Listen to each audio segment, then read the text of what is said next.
crescono il numero delle denunce come crescono il numero degli infortuni, quindi da una parte c'è maggiore consapevolezza di chi si infortuna nel processo di denuncia del fatto grave che gli può accadere. Poi ci sono quelli mortali purtroppo che sono anche quelli in forte aumento, dall'altra parte però ci allarma moltissimo il numero crescente di infortuni anche gravi. Sono 71.867 gli incidenti che hanno comportato conseguenze per i lavoratori in Veneto denunciati all'INAIL nel 2025.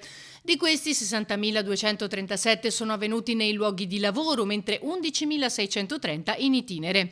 L'aumento è di 1.681 rispetto all'anno precedente e 2.935 rispetto al 2020, più 4,25%.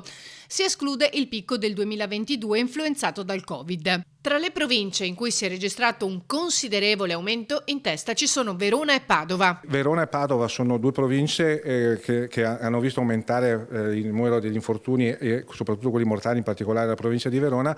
Questo è determinato naturalmente anche dall'incidenza della popolazione residente e dal numero dei lavoratori occupati.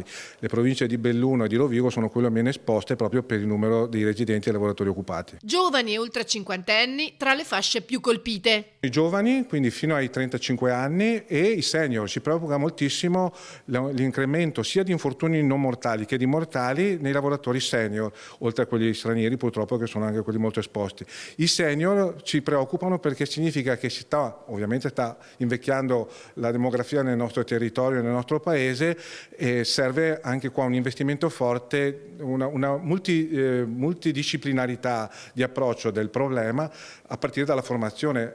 Bisogna evitare che i lavoratori senior, quelli dai 50 anni in su, per capirci oggi tecnicamente a 55 anni si è anziani, vengano coinvolti in mansioni che non sono adeguate alla loro età e al loro status anagrafico. La formazione è fondamentale, ribadisce il sindacato. Serve ancora maggiore investimento in formazione e in consapevolezza. Quello che stiamo facendo è un grande lavoro assieme alle imprese virtuose, al sistema della bilateralità, ai presidi che abbiamo previsto a livello nazionale e regionale, però è ancora molto quello che c'è da fare proprio per i numeri che sono emblematici anche della crescita dei morti che ci sono stati nel 2025.